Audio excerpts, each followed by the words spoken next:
History, the podcast that delves into the long-forgotten, dusty and cobweb-strewn crypts of the past, looking to unearth the various trinkets and treasures that have been lost there. As always, with you and myself, Daniel Nesbitt, and the man I think is the Professor Van Helsing of the historical world, Tim Philpott. What are we talking about today?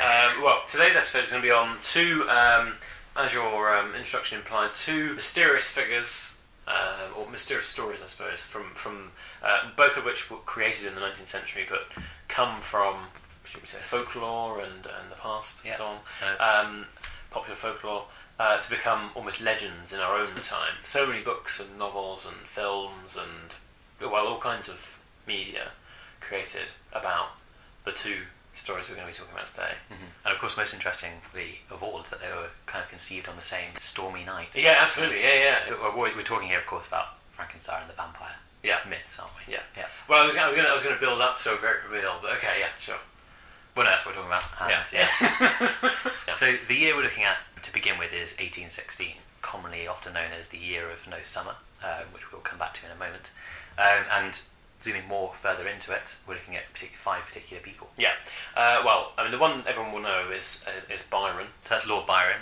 By this time, he was had a couple of facets to his personality. One, of course, is he was a celebrated poet from around 1812 when he published Childe Harold's Pilgrimage. Well, the first parts of it, anyway. He's from that period on, he was kind of the toast of Regency London, and his celebrity was growing and growing.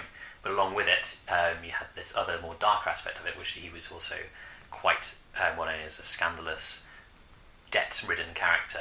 He had various scandals that followed him around, affairs with both men and women were rumoured, different women at the time. One, for example, Lady Caroline Lamb, who's the wife of the future Prime Minister Lord Melbourne, who called him mad, bad and dangerous to know. From 1813 onwards, he was accused of having an affair with his half-sister.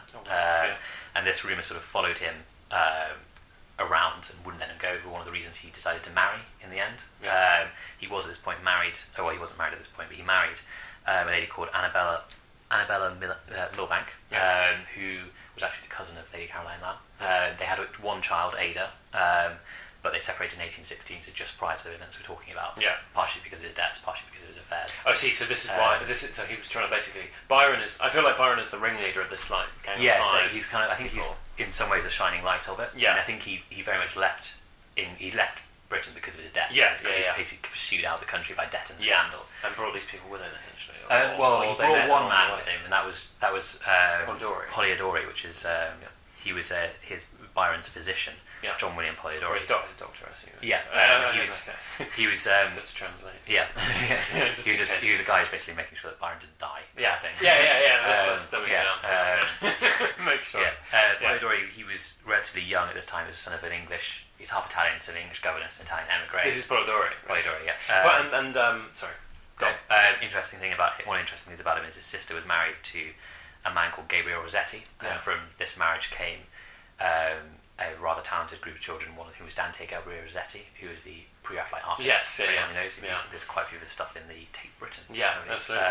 My mum and dad are actually massive fans of the pre-Raphaelite movement and Rossetti. Well, this is his uncle we're talking about here. Interesting, yeah. And then obviously, I don't know whether you were going to skip to this. No, Polidori obviously is the writer of the original, The Vampyre. Yeah, he is. Yeah. And he becomes kind of like a very central figure to this tale. Yeah. But there were three others in this fateful thing. One of whom was Mary Shelley. At this point, she was Mary Godwin.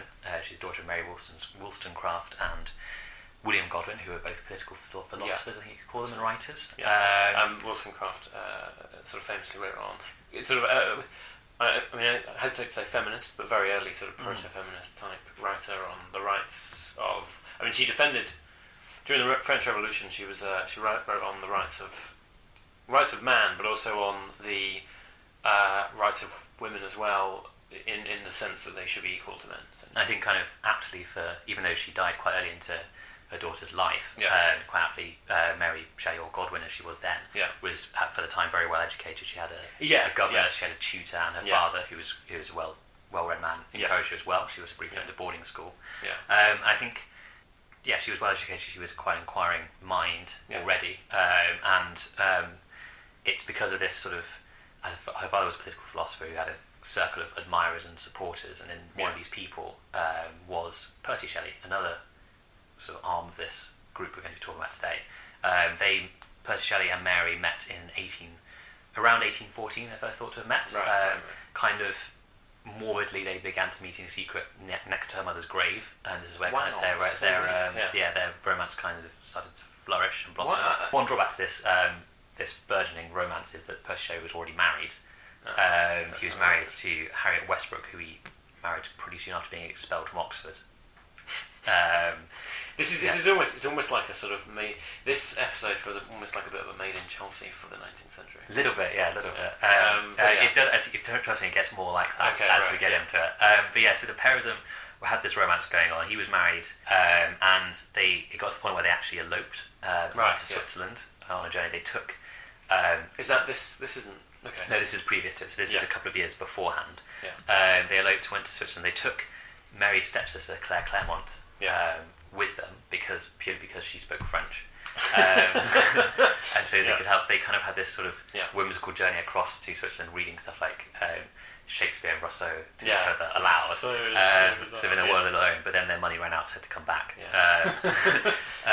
Their life, they were then set up as pretty much a couple. Their life wasn't exactly, I wouldn't say it was overly happy for Mary at that time, because you had the point that Percy was still married to his wife, who then at this point gave birth to a daughter, which he doted on. He was also away from the home for spells at the time because he was being chased around a la Byron by his creditors. And also there was rumours he was actually also having an affair with Claire Clairmont, her stepsister, as well as her. So awkward. Because it's interesting, because when we're talking about these 5 people, you're just drawing it back to the meeting in Lake Geneva. We're heading that way. But just quickly in summary, because Claire Clairmont is the 5th person. She's the fifth person. In this group, right? And just to interest, she's the same age as Mary. She had potentially almost probably had an affair with Percy as well. And then so this is the thing. So as we're heading, it's more like go on. And as Tim says, we're heading towards Lake Geneva in this meeting that would spawn these 2 sort of legends. Well, I think we should probably mention that Mary Shelley, Mary Godwin rather at the time, because so of these 5 people, she wrote Frankenstein. Yes. I don't think we actually said that. Oh, we didn't say that. That's common knowledge. But sorry. At this point, if you can imagine, Byron and Poe had already gone. They've headed off to the continent. Mary and Percy are living in sort of happiness and unhappiness at the same time. And then there's also Claire Clairmont, who had an affair with Byron and was pregnant by him, and was now looking for a way to try and reignite his interest in her, because as was his wont, he had got bored and gone to the continent. So she kind of together they can see this idea of going abroad again. And I think part of her reason for going was to try and use these 2 very well read, very well kind of articulate people to interest him back into her, almost by proxy.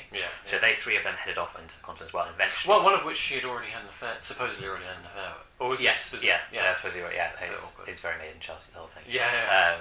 So I mean that takes us really up to 1816, and the fact that these 5 people are now coalesced in and around Lake Geneva. And I think this might be a good time to mention the other sort of major character of this meeting is the weather, ironically, in a very British way. So, I think it's important because it sort of provides the inspiration. Because I think the idea was that this was going to be some glorious, like when you think of Lake Geneva, you would assume, and this is as we were just talking before we started recording, the grand tour, the idea of the European Grand Tour. It's you're not really, you're trying to. I don't know whether going abroad for the sun is a thing at this point, but you wouldn't really expect you're going abroad to also broaden the mind. I think is much another thing that they're doing, kind of like going to see the old cultures. You can't really at this point just pop into a museum and see statues or bits of old cultures. You have to go abroad to find them. But my point is they sort of went abroad for the weather. But then they got the year without a summer. As it became known, or ironically as it became known. The 1800 and froze to death. More morbidly, so I mean, this happened because in the South Pacific, a volcano called Mount Tambora in the Dutch East Indies erupted. It was the biggest eruption for over a millennia, allegedly. This and also a couple of other eruptions in and around the same sort of 2-year period between 1814 and 1816, fired a lot of dust, ash, all sorts up into the atmosphere, and it's really kind of, to put it bluntly, messed with the weather. Well, basically, I mean, they literally blocked out the sun. Yeah. I mean, obviously this. I mean, if you think of this is important to our understanding of the 19th century, of the society of the early 19th century at the time. Obviously, quite a lot of reliance on agriculture as a sort of primary means of survival for most people. So, blocking out the sun is a bad idea. Absolutely, and it kind of blighted Europe with a year of Europe and America, and also to some extent Asia as well, a year of rain, freezing fog and frost, which killed off, as Tim noted. Yeah. Crops failed. Yeah.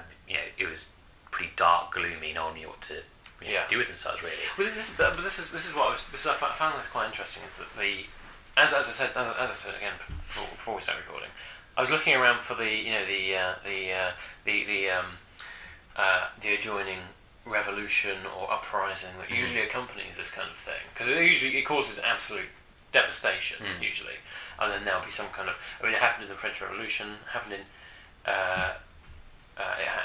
in sort of 1830 and 1848. 1848 was obviously quite a year of revolution. Yeah, and various other times throughout the 19th century. But there doesn't seem to be one this time. But I think just a thing that occurred to me now. It may well be because this is following so quickly on the heels of the Napoleonic Wars and the French Revolutionary Wars as well, which ended in 1815. So it's like literally the next year. Yeah. The continent's been devastated by war for about 20 years. Yeah.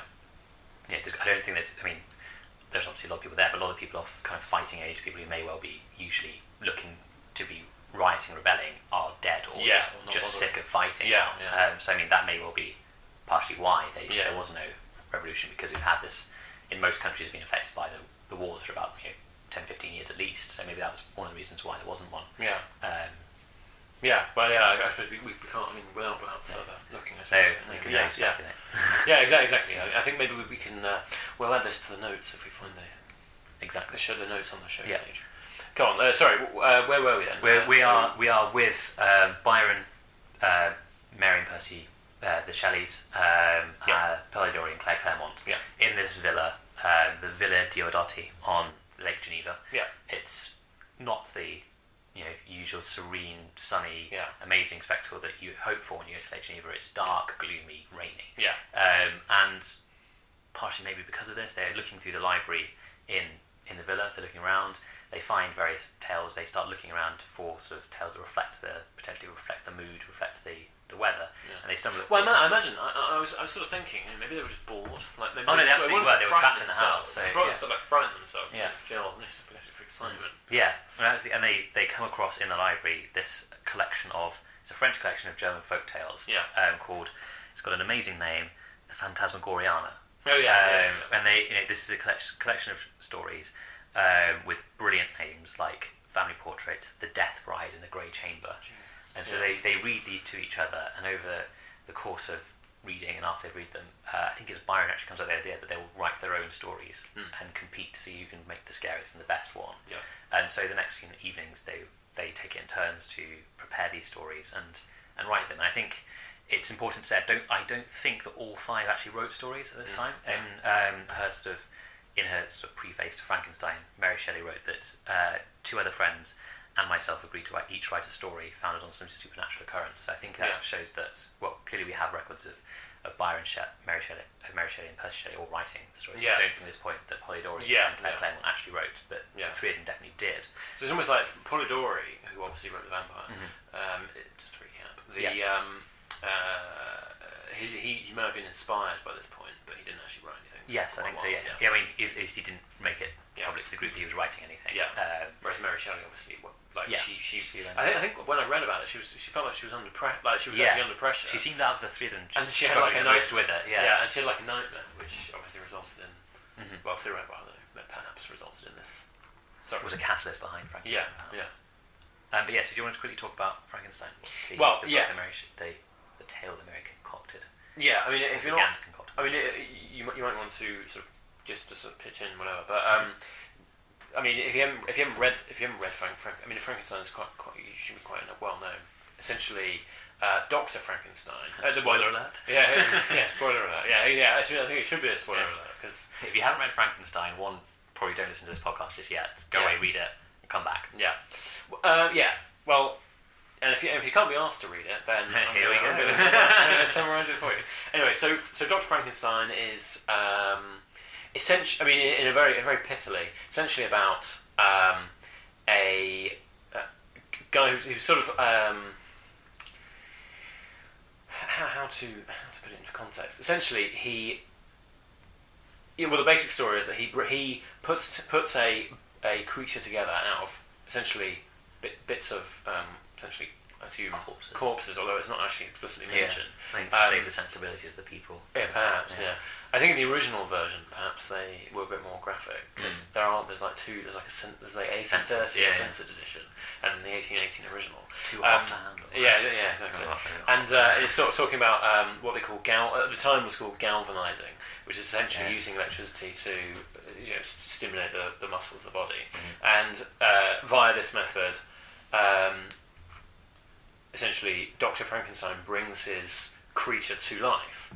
It's a bit of a weird one, actually, because it's like he brings it to life, and then he sort of runs away, I think and just sort of leaves it in the house, and then comes back to the house later, and it's gone, and then just carries on, and that is like just it, and the Frankenstein's monster is out there somewhere in the landscape, and ends up, sort of like basically stalking some family. And sort of understanding, trying to fit in. Yeah, he sort of understands society and all this kind of stuff, and then comes back to Dr. Frankenstein saying, you've got to understand at this point, Dr. Frankenstein is basically a sort of maniacal, paranoid state because he hasn't had any sleep. But this was happening before because he was like completely isolated from his family and his parents while he was studying. And once he created the monster, he suddenly realised what he'd done, and then just didn't sleep for the rest of his life. And sort of like realises that he's created this basically horrific being out of essentially corpses and stuff. And then Mary Shelley's quite graphic in the way that she describes the monster as well. I'm going to keep calling it the monster, but actually you're supposed to feel pity for the monster in the end because Dr. Frankenstein has nothing but contempt for this thing he's created, but doesn't realise that obviously there's this parallel between this is his own responsibility that he has done this. I think essentially it's sort of the monster confronts Dr. Frankenstein, and they talk through this sort of it's almost like man's conversation with God type thing, as you mentioned earlier, and there's a lot in this that basically Mary Shelley is sort of reflecting on very much like sort of the Industrial Revolution and whether man has gone too far. Whether man can actually really control what he's created, this kind of stuff. We'll go into the sort of full analysis, I suppose, in a minute. But that's sort of a summary of the story. I suppose. And this is the story that grew out of what she wrote on that evening. With the other two in this competition. Kind of thing. On the shores of Lake Geneva. And the other story, just to briefly touch on them.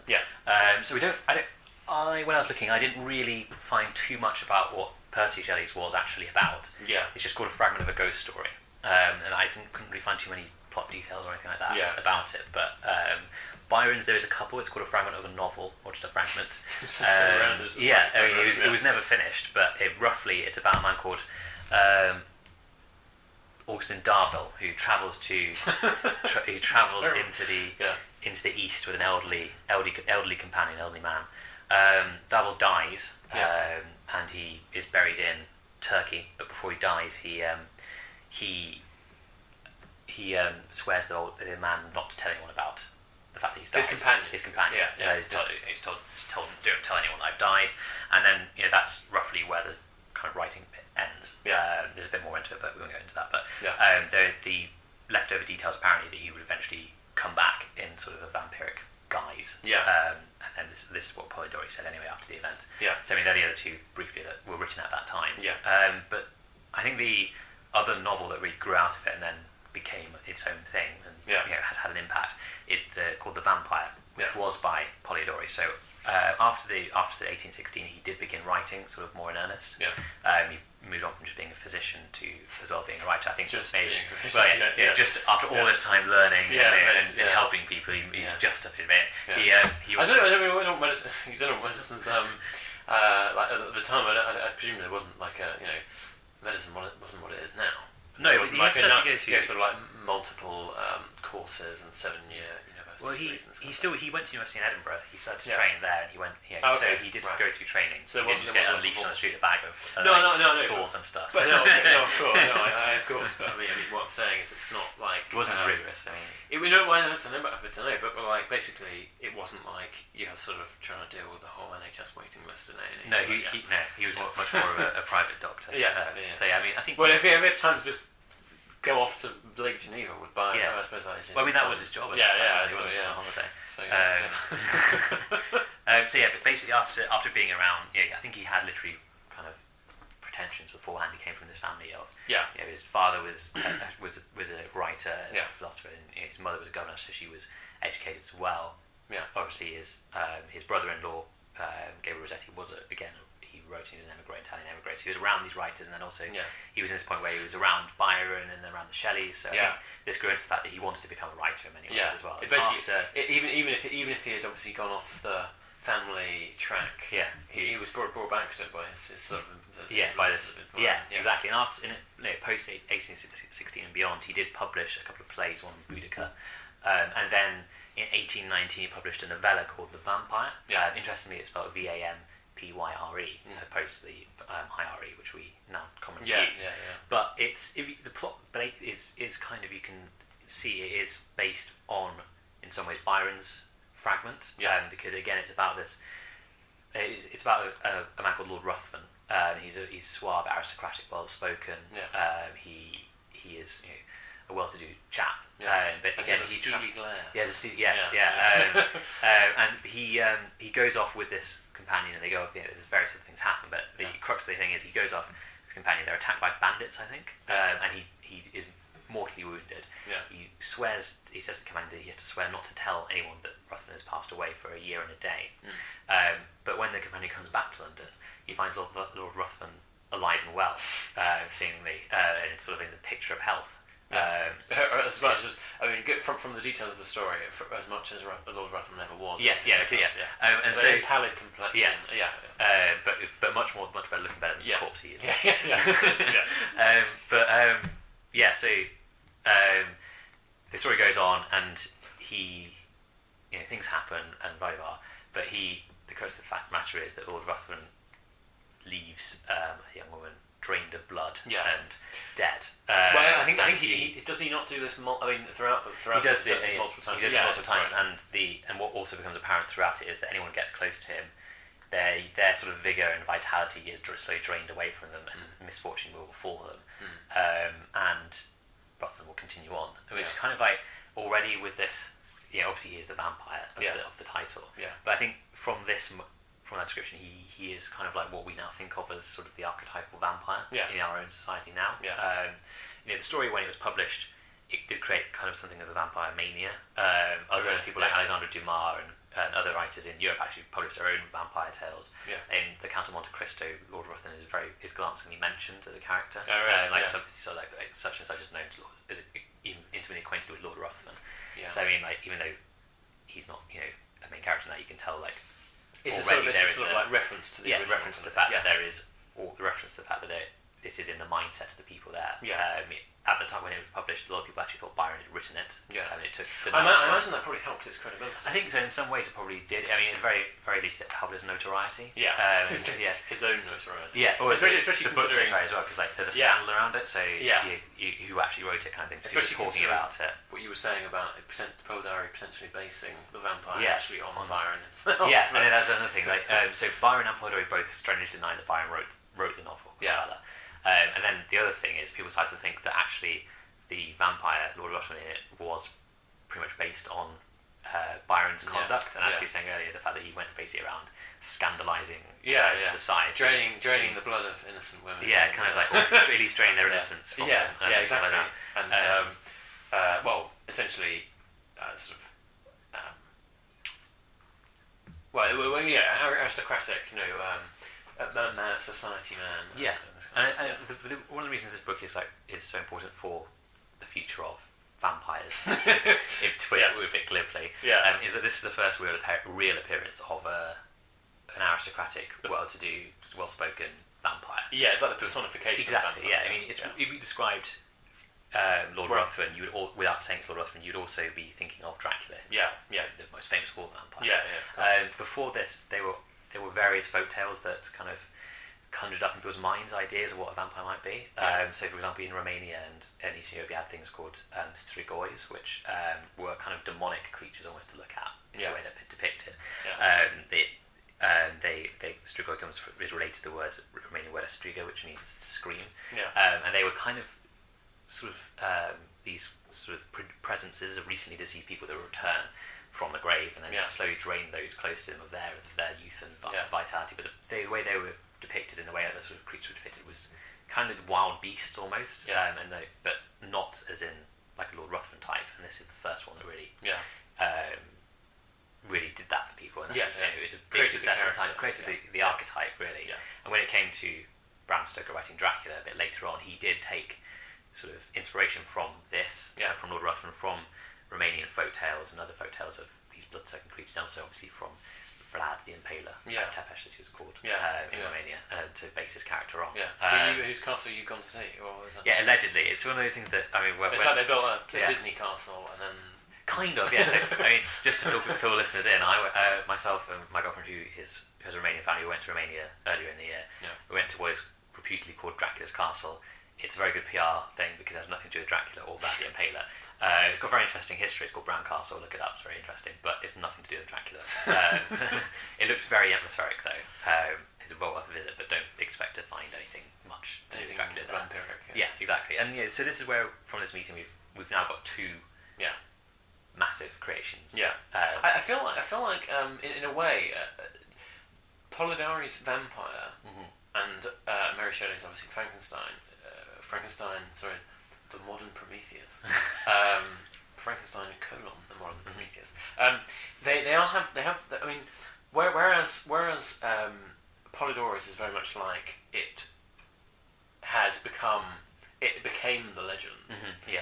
Mary Shelley's Frankenstein is sort of like a standalone representation. It's almost like she, so that the vampire sort of created something from a folklore and then carried on creating it. Whereas Frankenstein was much like Mary Shelley essentially assimilated a load of themes of the period that she was living in, and then put it into almost like a, I mean, I don't want to say allegory, sort of almost allegorical kind of story about whether man should be, essentially meddling in all kinds of things, like from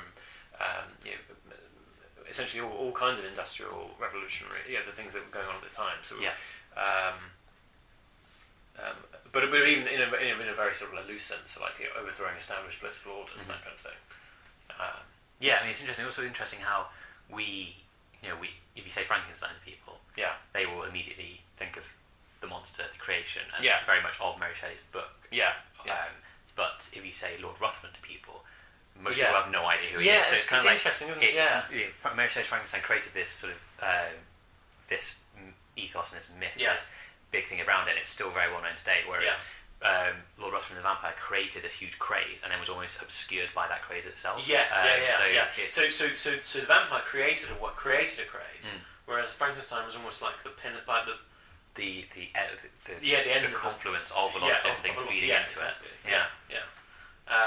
I thought it was interesting as well because we were talking about. So I don't know how much. I mean, so apart from folklore, I don't know how much influence the period would have on the vampire. Do you know much? I'm not too sure. I mean, again, I think it's almost as if Mary Shelley was drawing from the big picture period, whereas Polidori was almost drawing from almost a lot nearer to him in terms of Byron, in terms of that circle of refined, well-to-do people or well-educated people. So I mean, I wouldn't say it's specifically of its time. It wouldn't. You wouldn't have had to have had the broader 18th and 19th century workings to have made Lord Ruthven or the Vampire. No, of course. But yeah, I mean, very much. I mean, it's almost the mirror of each other in that way as well. That one was the big picture drawing into the small picture, one was drawing from the smaller immediate circle. Because the more you think about it, the more like this was 1816. Yes, exactly. That's and literally this is the end. Just for a bit of historical context, I just want to add this bit in because I really enjoy looking at this bit. So obviously we've got the romantic reaction against the reaction against whether we should be doing this kind of deconstructive political behaviour, this kind of stuff. Should established orders be overthrown, this kind of thing. But there's also a couple of things going on, like the Luddite movement, which basically ended in the sort of general rebellion ended in 1816. Just to because the Luddites were people who disliked modern machinery. Well, this is the thing. They felt like the modern methods and modern industrial machinery, etc. I mean, they went around breaking machines. The machines were the symbol of what they hated, which was essentially what they saw as almost fraudulent behaviour on the part of industrialists, because it invalidated their generations of skills, essentially. It's also interesting thing that just occurred to me now is that actually Lord Byron, when he was in briefly, when he turned up to the House of Lords, he actually was speaking against things like death penalties for the Luddites, so he was actually relatively sympathetic to their cause. And also it's interesting how, as you said, this sort of so you think maybe they I mean, Byron perhaps might have even been talking about this kind of thing. Yeah, I mean, well, you'd have thought so, wouldn't you? Because they're all well-educated people. They all have this ability to argue and debate and stuff like that. So you wouldn't, looking at their conversations, they would talk about literature, they would read ghost stories, but I imagine they would also talk about the politics of the time, especially as well, given that Mary Shelley's father was a political philosopher as well. His mother was also. She was very well educated. Percy Shelley was an adherent of William Godwin at the time as well. So I imagine those debates would be very clearly within that. Absolutely. Sorry, just kind of hijacked your. No, sorry. No. I mean, I wasn't going to say much more. I was going to say it's interesting that this, that a suspicion of, I mean, this is a bit of a tangent we're going to go on here. But strap in, listeners. Strap right in, because I see. So when I was younger, I used to watch a lot of Thunderbirds, right? And almost every Thunderbirds episode is pretty much Frankenstein. Dun, dun, dun, dun. Yeah, literally, the man does something which basically goes wrong. Yeah, like tries to attempt something too big that goes wrong, and has to sort of bail. I mean, I suppose in Thunderbirds they sort of bail themselves out. But it's like it's interesting how the concept of man taking it too far has never really gone away. Like even now, you see like Uber. I was like, we can't. We don't want to mess with the established. I mean, it's quite political, but established. But I think more of this is like AI and robots. Yeah. Some people are so petrified of robots, just will like completely reshape the society itself. That this is considered, in itself wrong. I think actually with something just to go even more into this dark tangent that we're going to. Thunderbirds not really bailing themselves out; they're bailing other people out as well, aren't they? Because it's international rescue. So they're almost help people. They're almost like godlike kind of people who come in and rescue. And then everyone else is just going about their business. It's just like people can't be trusted with their own affairs, kind of thing. But anyway, so I mean that's sort of basically all I have to say about that. After that exciting tangent. Yes, I mean, I think I think in many ways that's kind of where we've got to, isn't it? I mean, with these books, they've had this huge influence on popular culture. Do you think now with Frankenstein, people are still making films about it, TV series about it, all the way through to now? I feel like it very much sorry, I don't want to interrupt. Frankenstein is very much taken out of context now. Do you know what I mean? Frankenstein is very much it's a monster in and of itself that will that is horrific, but the slightly spiritual, intellectual side of the short novel is almost always left out. In many ways, it's as you alluded to with AI, it's becoming more relevant now than it already has. We are at that point where we're becoming our own. We are starting to create these robots. We are creating Frankenstein. We are creating the Frankenstein's monster right now. Theoretically, I mean, it depends on what happens. I mean, if Dr. Frankenstein had taken more care over his creation, he wouldn't have been so. Yeah, and I think absolutely. I mean, even with Frankenstein now, we tend to, when people talk about Frankenstein, let's just say Frankenstein and refer to the monster when obviously Frankenstein is Dr. Frankenstein. Obviously, although debatable whether Dr. Frankenstein is actually more of a monster than the creation. Absolutely. Yeah, that's a good one. Yeah, absolutely. But yes, I mean they're both still going on. We've got Frankenstein and the vampires are still with us. The vampires are crazy, man. They are. Sadly, we still have even sparkly vampires now in some adaptations. Although, funny enough, the sort of slightly aristocratic, sort of suave kind of image of the vampire has never really changed too much, has it? Yeah, but what do you think it has? I think in some ways it updates and it modernises, doesn't it? Because you have stuff like Twilight, which but it's obviously for a younger generation. But they're still tall and dark and that's true. Their features are kind of high cheekbones. But they're also, in terms of characteristics, they're still quite. They're not. It's not like they're like going out to parties and this kind of thing. They're quite like reserved and quite like emotionally. Yeah, and often they've used their elongated lives to just learn lots and lots rather than just use it to slaughter their way across the world. But I mean, again, you're exactly right. I mean, vampires, if you still talk about it now, I think your first thing in many lines will be this suave aristocratic nobleman, Dracula, and of course before Lord Ruthven. But do you have any particular further reading for people that are interested in this subject? Well, I think both of the books are worth reading. Starting point. I mean, even if you just want to scare yourself. I mean, I don't know. They are still quite like. I mean, although some of it is quite archaic now the way they're written, they are still quite. I remember when I was at my grandparents once when I was little, and my granddad was reading Frankenstein to me. I had to stop because I was too scared. Yeah, well, there you go. I mean, just to clarification, I was about 6 or 7, so rather. Oh, okay. Rather I thought it was like last year.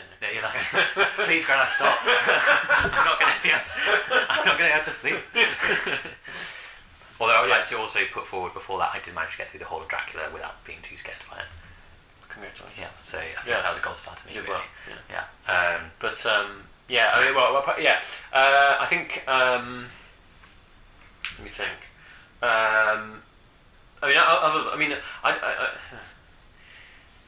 There is.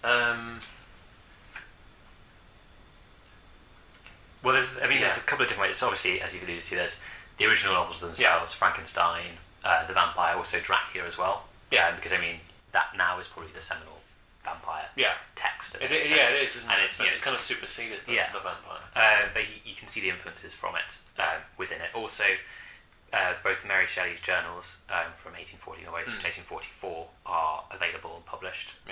Lord Byron's journals in 12 volumes, if you want to pull through them all, are there. For an insight into both two of the people who were at the meetings. Gothic literature in general is very interesting. I was going to suggest that. Also, looking at I suppose it's quite this is all quite reflective of quite a I guess just a quite dark period of. It is. Generally thought that this is like the end. Looking at that sort of literature from there, it's very interesting to look at as well. Equally, we mentioned the Luddites. There's some good material out there on them, looking at novels like, or just the industrialisation generally, novels like North and South by Elizabeth Gaskell, and Shelley by Charlotte Bronte. Shelley in particular looks at the Luddite movement, so that's they're both good to look at for that period. And also, I'd like to also finally put in two things. If you don't bother to read, look at 2 TV series, one called Penny Dreadful and another one called The Frankenstein Chronicles, which are both really good and both draw on these novels for inspiration, and have some of the characters in as both of them. Excellent. Any final words, Tim? Not really. Lost for words. See you next week. Yeah, well, I'm so frightened now that I don't know what to do. I feel like we've accidentally recorded a Halloween episode. I think so. On Halloween. Thanks for listening to Footnotes of History. For more episodes, visit footnotesofhistory.com and subscribe. Or, if you want to suggest an episode to us, email us on episodes@footnotesofhistory.com. You can also follow us on social media @FOH Podcast on Twitter, and we're also on Instagram and YouTube. Thanks for listening.